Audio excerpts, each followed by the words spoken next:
moving ahead, like the charging levels, if we just divide, or we can say, if you want to differentiate between the levels of the charging, basically they are divided into three parts: AC level 1, AC level 2, and fast charging. This differentiation is solely based upon the power levels and voltage levels, right? So if you just check it out below each and every groups, right? You may see the voltage level of the level 1 is around 120 volt single phase. AC level 2 is around 220 volt, which is in India 220, 208 to 240 volt single phase. And for fast charging, you will require a three-phase AC supply, right? And we won't consider amperes over here. Let's just directly go on to charging loads. So basically, the level 1 chargers are low kilowatts. You may find 1.5 to 2 kilowatt approximately, right? The level 2 will be from 2.5 kilowatt to 20 kilowatt.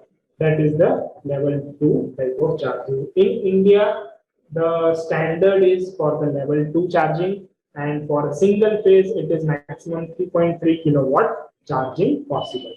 And in the DC fast charging, typical load is around 50 kilowatts.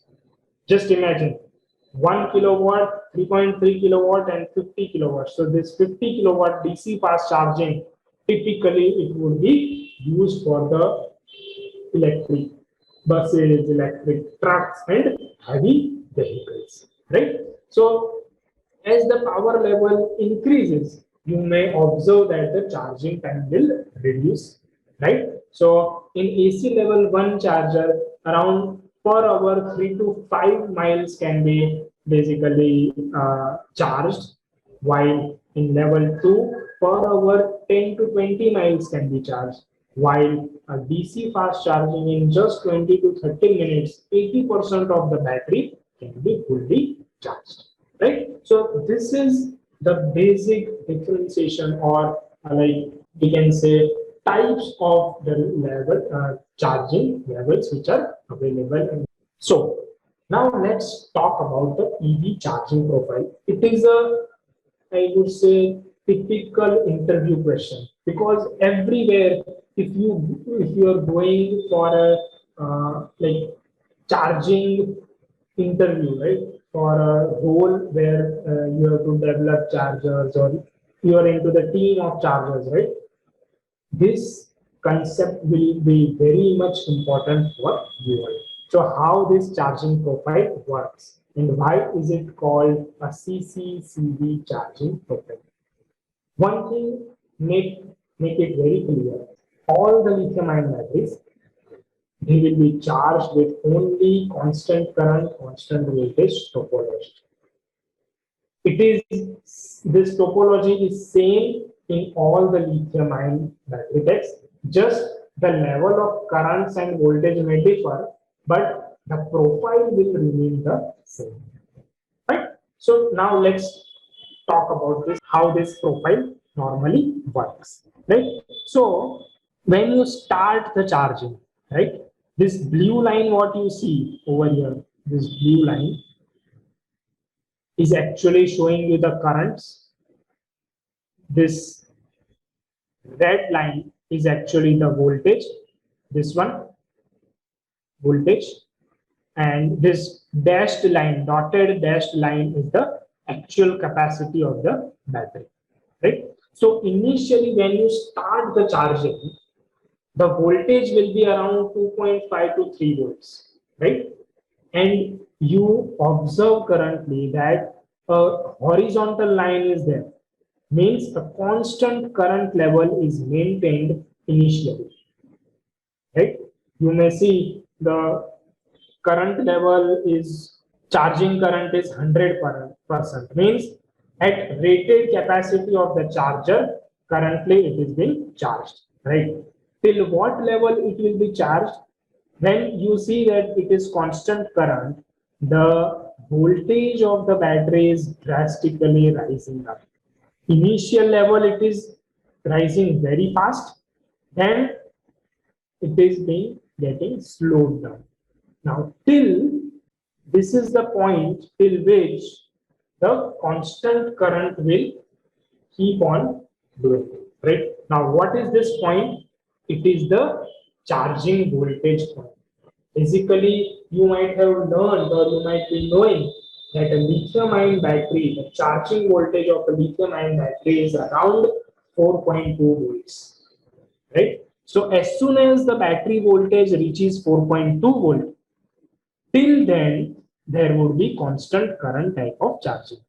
Now, as soon as it reaches the voltage reaches 4.2 volt, it will shift from constant current to constant voltage type, right? So this way, basically there is a shift from constant current to constant voltage. So now if you observe over here, the voltage remains constant throughout and your current exponentially starts reducing till the current becomes 3% of your rated capacity.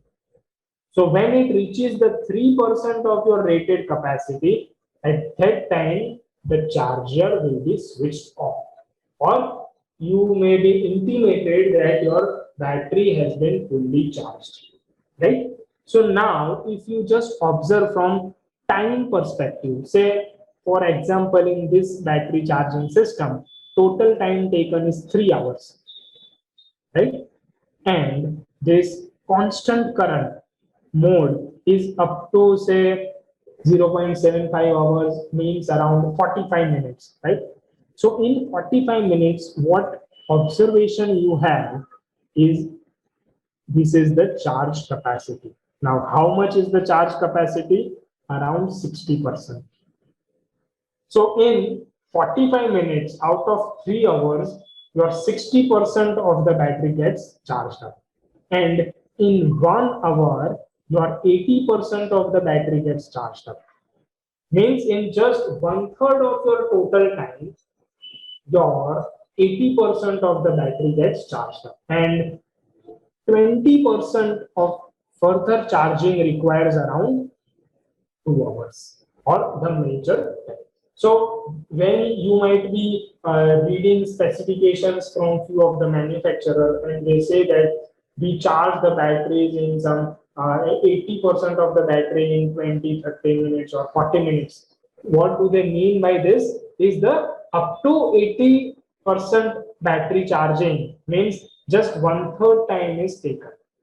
So that's why they can tell you that yes, my battery can be charged with this charger 80% of the battery in just 20 to 30 minutes. So the time may vary, but in a very short period of time. So this way, this CCCB charging basically works. Right? So is this clear with it? Like how this CCCB basically works, right? Okay. So now let's check about the EV charging applications on the basis of the voltage, right? Say you might have an inquiry that I want to purchase a charger. So the first thing the manufacturer or the seller will ask, how much voltage and how much power you want, right? So here we'll be only focusing on the voltage, right? Say for what voltages, what applications can be possible. So majorly the voltage can be of 3.6 volts. Here, let's check it out. 3.6 volt, 12 volt, 24, 36, 48, 72, 96. So from 12 volts, you will see that in every multiple of 12, your applications are divided, right?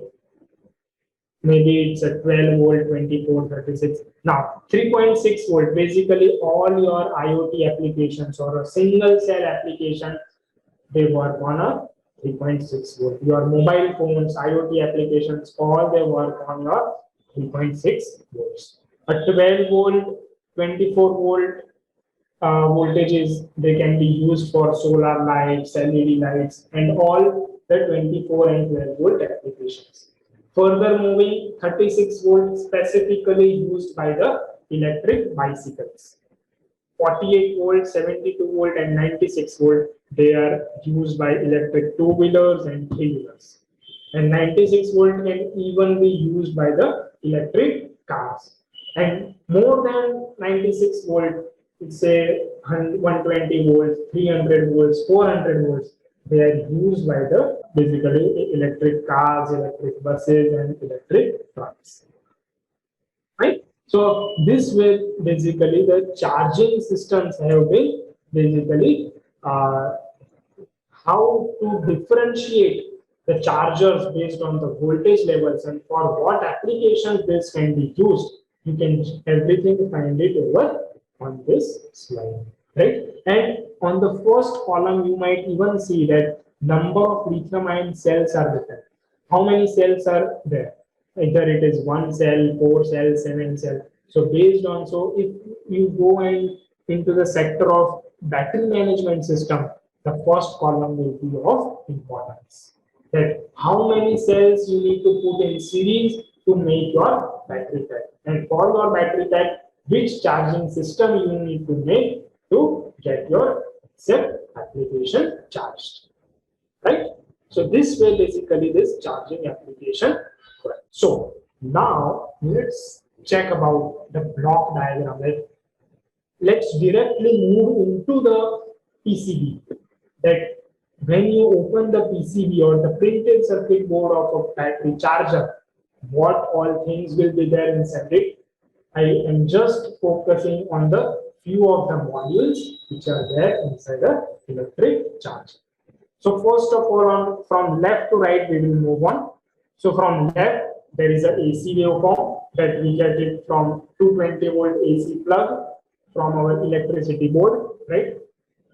We know that input is AC and we know the charger output, right? The charger output can be 48 volt system or a 36 volt battery or 48 or 72 volt, right? Input we know, output we know. Now there is a black box between the input and the output. So let's remove the black side of this blackboard and see what all things are there inside this electric vehicle charger. So first of all, there is an incoming AC. So what we need to do? We need to convert from AC to DC with the help of rectifier. A rectifier diodes will be used for rectification. Now, further after rectification or with rectification, even you need to maintain the power factor of the system. As per the standards, your power factor should be around 0.98, 0.9. Right? So even you need to add a power factor correction circuit. If you are electrical engineer or like that, you might have learned that why this power factor correction is important and why this power factor is important. Simply saying to improve the efficiency, right? And to improve the quality of power which is going inside the system. For these two reasons, this power factor correction is required. Third thing is, like after power factor correction, you will observe that the DC link voltage after the PFC would be around 400 volts. But now from 400 volts, you want a 48 volt system, right? So how you will do? You will require a transformer, high frequency transformer, right? That will step down from 400 volt to 48 volt. But transformer can be possible only with AC signals, right? And you know that this 400 volt is DC. So how you will do? For that, you will be using switching circuits. MOSFET switchings will be used to make sure you will create a square wave, and by that you will be able to create AC waveform, and you will be feeding into the transformer, and the output will be also AC, right?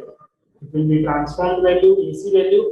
Again, you need to rectify it, and you will get the final DC output, which will be feeding into the battery again, right? So from the power electronic side or from the power side, it's been pretty clear. From 400 volt, there would be switching, power switching. It will pass via transformer. It will go into the secondary MOSFETs, where it will again rectify the systems. After rectification, proper filters will be provided of capacitors and inductors, and finally it will go to the battery. So this is all the power section. Now, how to control your MOSFETs, how to get the feedback, how to communicate with the vehicle control unit, all this will be done by your controller. Or we can say the electric vehicle charger control section will take care about this switching and those stuff, right? So in electric vehicle, you need to even provide a CAN communication to communicate with other appliances like vehicle control unit, or when you want to communicate with the vehicle, you need a CAN communication, controller area network. That is the full form of CAN. So this is the working and the overview of how the charging design is being done. Each and every component is needs to be designed. So now, as an engineer or as a designer, what all features you need to incorporate in a battery charger? First, that it should be compatible with all the lithium-ion batteries. Secondly, it should be highly efficient and compact in size. It should be robust and have a reliable operation. Robust means that in any weather condition, in any adverse condition also, it should give its best performance. And it should be reliable. Means that in some 2 to 3 months, it shouldn't have a maintenance to it, right? So it should be reliable. Protection against over voltage, over current, over temperature, those all protection needs to be given. Apart from that, CAN communication with the vehicle control unit is must for electric vehicle chargers. And if there are faults or something, it should be indicated with specific LEDs or specific tones. You can use it. And parameter monitoring is also one of the important feature of a battery charger. Right? So now you have to design a battery charger from power electronic perspective. Which all topologies can be utilized for your charger design? I have just given a brief idea from the perspective of power levels, that which all topologies you can use for your AC charger designs or fast charging designs. So first of all, on the top is AC to DC conversion that you can do with a rectifier, either a passive rectifier or active rectification. After rectification, all the chargers require a power factor correction. Now, after PFC, the voltage on the DC bus is 400 volts. Right? After that, it is based on the power levels that which DC to DC converter topology you can use it for your application. You can use flyback converter, forward, push-pull, half-bridge, full-bridge LLC, and full-bridge phase shift based on the power levels. On the side, the power levels are also shown. Right? So this way, you need to select that which specific topology will be required for your charger design. Right? So it's a brief idea on selection of the topologies. You can do it on the electric vehicle charger. So you are almost about to design your charger, right? So as a designer or an engineer, what all scopes are there for designing an electric vehicle charger? You can be a power electronics specialist. You can be magnetics design expert. Magnetics basically means designer of inductors, transformers, filters, those type. You can be expert of that. You can be a very proficient PCB designer. PCB designing plays a very important role in the development of high power applications, which is running at very high frequency applications, right? Fourth one is you can be a best EMI EMC engineer. Magnetic interference will be there because when you will introduce magnetics, there would be interferences with the magnetics. Now, how to get away from those interferences and collisions?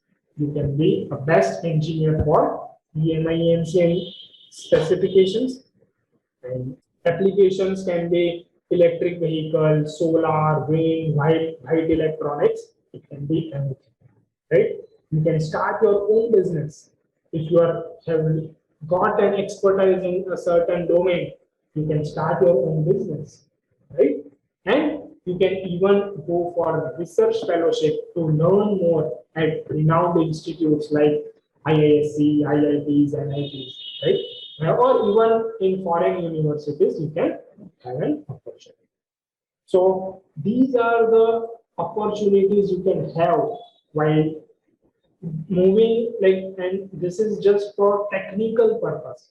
For technical domain, what all opportunities are available with you, right? So these are the career opportunities you can get it.